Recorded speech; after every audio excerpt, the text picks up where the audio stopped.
April 26, 1812. The Grand Army stands in the ashes of Moscow. In our timeline, this was the beginning of the end for Napoleon Bonaparte. A brutal winter, a starving army, and a catastrophic retreat. But what if the Emperor of the French didn't wait for a peace offer that would never come? What if he struck a final, decisive blow? Welcome to a world where the French Empire did not fall.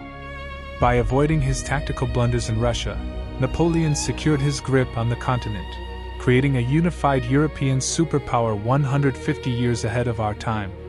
This is the story of Pax Napoleonica, the French global hegemony that altered human history forever.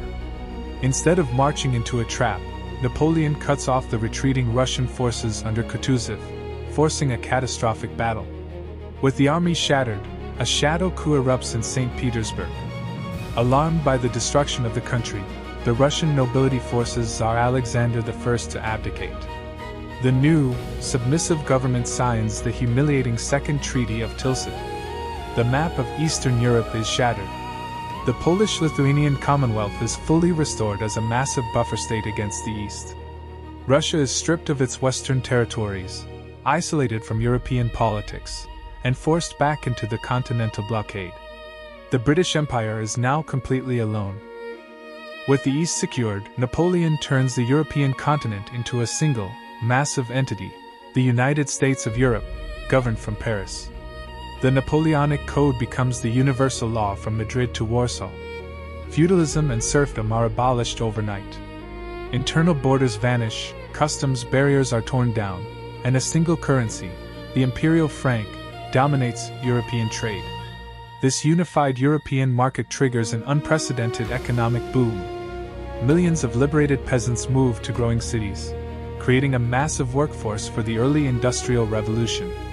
Paris undergoes a monumental transformation, becoming the undisputed cultural, scientific, and political capital of the world, filled with grand architecture celebrating the eternal empire.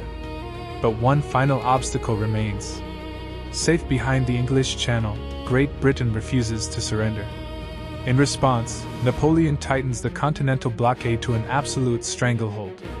With Russia and the Baltic states completely cut off, Britain loses its vital supply of timber, grain, and naval stores. By the 1820s, the British economy collapses. Factories close, unemployment skyrockets, and massive bread riots push the nation to the brink of civil war. Seizing the moment, Napoleon combines the French, Spanish, and conquered Dutch fleets into a colossal armada.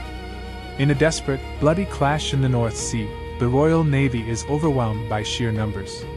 The French army finally crosses the Channel, launching a successful invasion of England. King George III flees to Canada, and London falls. With the British Empire dismantled, France seizes its colonies in India and Africa. By the 1840s, Europe experiences a technological leap. Without the devastating drain of coalition wars, resources are funneled into science and infrastructure. Steam engines, massive steel factories, and a continental railway network expand at a speed never seen in our timeline. Across the Atlantic, the United States faces a massive global superpower. The French control the Caribbean, parts of South America, and look closely at their former Louisiana territories. The mid-19th century becomes an era of intense Cold War between a democratic America and a hyper-industrialized, imperial Europe. Napoleon Bonaparte passes away peacefully in his bed at the Palace of Versailles, not as a lonely exile on St. Helena, but as the master of the world. He leaves behind an empire that altered the DNA of human civilization. Would this massive, multicultural superpower survive without its brilliant creator, or would it collapse into a chaotic web of national revolutions? Tell us what you think in the comments below.